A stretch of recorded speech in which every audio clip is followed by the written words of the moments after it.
पश्चिम बंगाल में चुनाव आयोग द्वारा चलाए गए एसआईआर अभियान के तहत लगभग 91 लाख मतदाताओं के नाम मतदाता सूची से हटाए जाने और बड़े पैमाने पर डेटा में हुई धांधली को लेकर विवाद लगातार गहराता जा रहा है। जांच में 85 लाख से अधिक वोटर्स के पिता के नाम में गड़बड़ी और 13,05,000 मामलों में माता पिता का एक ही नाम दर्ज होने जैसी गंभीर विसंगतियां सामने आई है,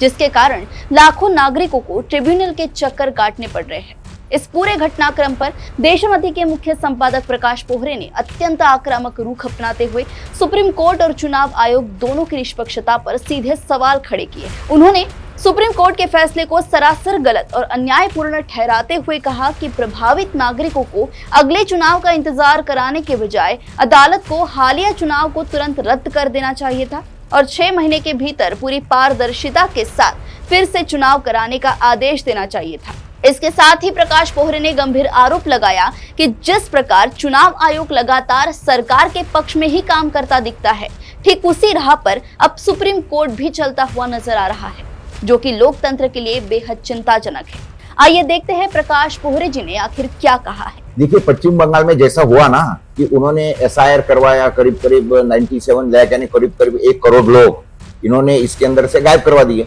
और उसके बाद में उसमें से 27 लाख लोग जब पहुंचे वहां पे, तो सुप्रीम कोर्ट ने उसके बारे में जो निर्णय दिया, मैं ऐसा समझता हूँ आपको याद होगा, सुप्रीम कोर्ट ने क्या बोला, हाँ हुआ तो गलत ही है, लेकिन क्या करेंगे अभी, ठीक है इस बार नहीं, अगली बार वोट कर लेना, अगले 5 साल के बाद में। मैं ऐसा समझता हूँ कि ये बेशर्मी है सुप्रीम कोर्ट की।